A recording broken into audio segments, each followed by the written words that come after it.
Good morning, everybody. We're on to our next type of factoring. Today we're going to talk about factoring trinomials. So you do know how to factor a basic trinomial where a equals 1, where your leading coefficient is 1. Today we're going to talk about when the leading coefficient is not 1. So when you look at all of these examples, so I want everybody to take note quickly at the 5 examples. None of them, when you look at them, not one of them has a greatest common factor. They can't be the difference of two perfect squares because there's 3 terms. Can't be grouping because there's only 3 terms. You need 4 terms to be grouping.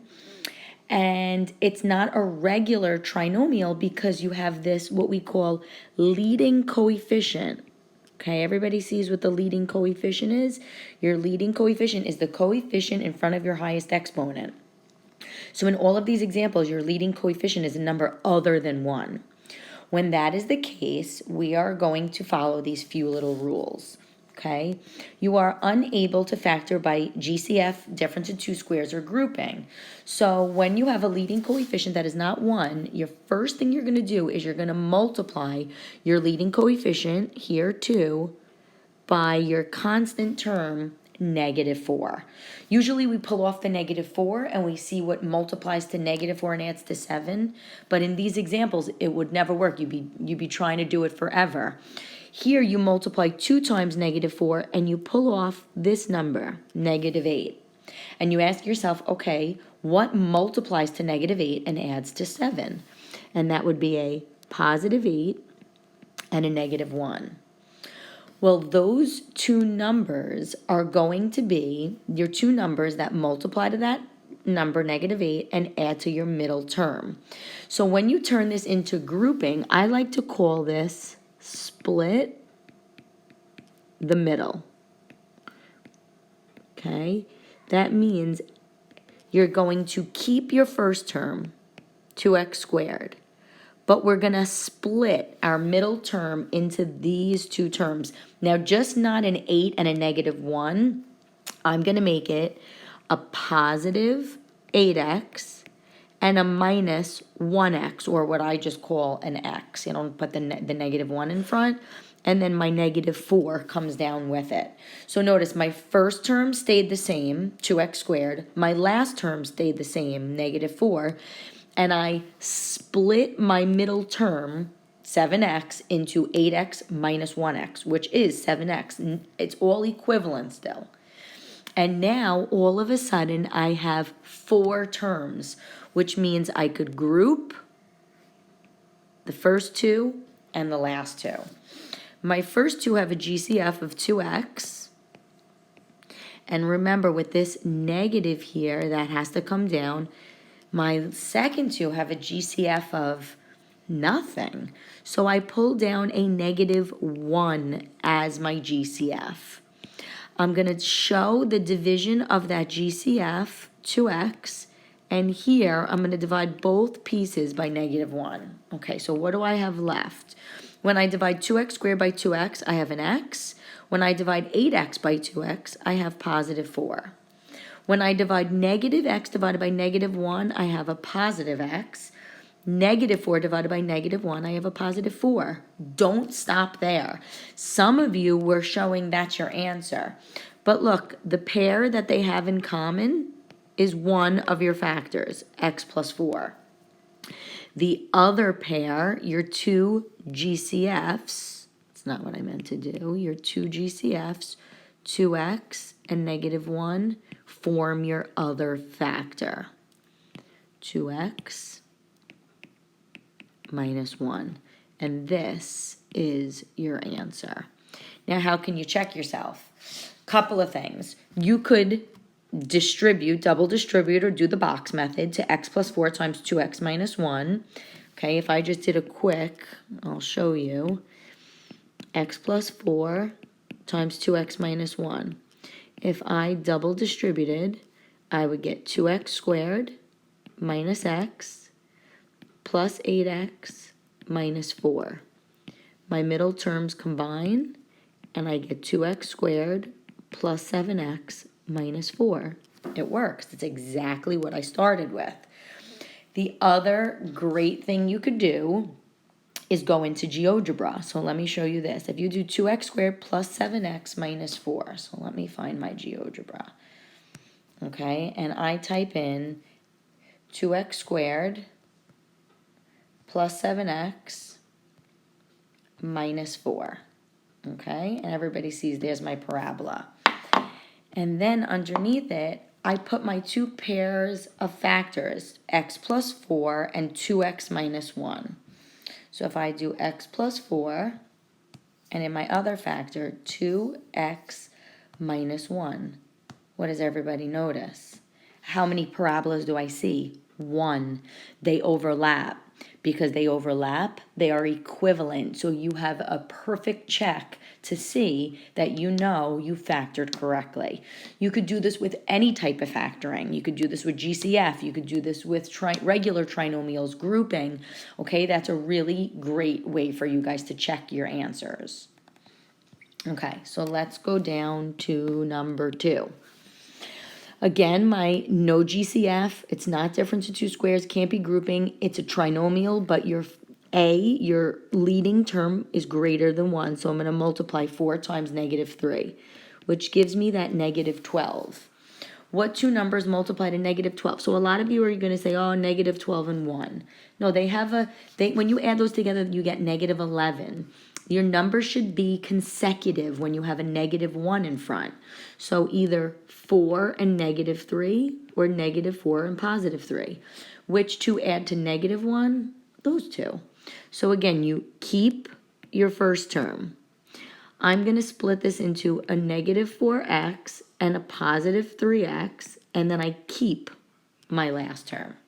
Okay, so all I did was split that middle into those two different terms. My 4x squared and my negative 3 stayed. Now notice I put the 4 with the 4 and the 3 with the 3.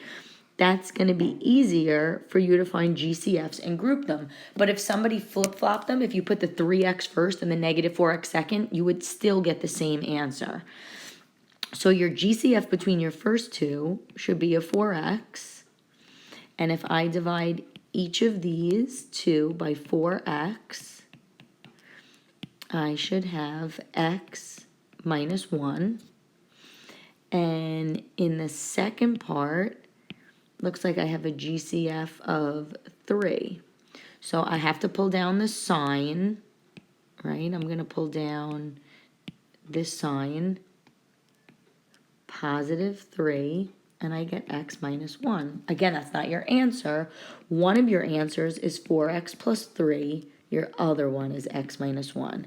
That is your final answer. You could check it in GeoGebra.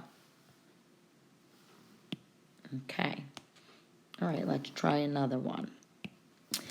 In number 3, I'm going to multiply 3 times negative 2, which means my number outside is going to be negative 6.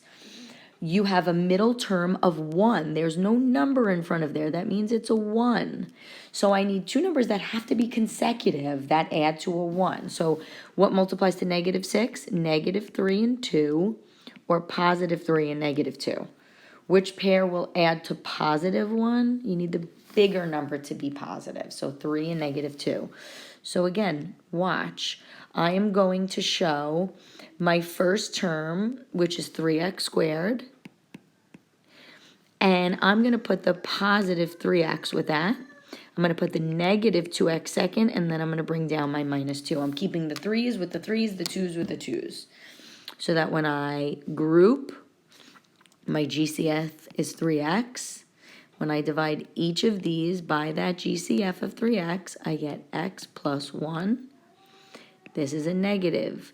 Negative 2 has to be my GCF. Divide them each by negative 2, I get x plus 1, which means x plus 1 is one of your factors.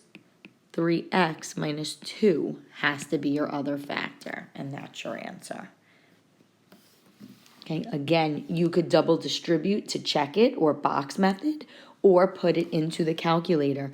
Type in your original question, 3x squared plus x minus 2, and then in the second input, do x plus 1 times 3x minus 2. As long as you only see one parabola, you know you did it correctly. Okay, let's try another. How about 4? I'm going to immediately multiply 2 times 15. So I'm going to pull off to the side positive 30. 2 times positive 15 is 30. Okay.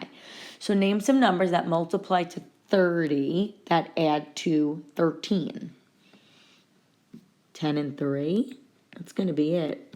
10 and 3. A lot of you maybe will say 15 and 2, but that would add to 17. 10 and 3 is your winner. So once again, keep your first term. You're splitting 13x into these two numbers. Now, do you want the 10 to go with the 15 or the 10 to go with the 2? Doesn't matter. I could put the 10 with the 2 and then 3x with the 15. So I want you to understand this. A lot of kids will forget to put the x next to the 10 and the 3. Make sure that when you're splitting 13x, your two numbers get x's next to it. You're going to now group and group. The GCF of 2x squared and 10x is 2x. If I divide each of these by 2x, I have x plus 5. And here you have a GCF of 3. Divide each of those by 3, I get x plus 5. So there's my answer. 2x plus 3 has to be one of them, and x plus 5 is my other. That is your final answer. Okay, last one.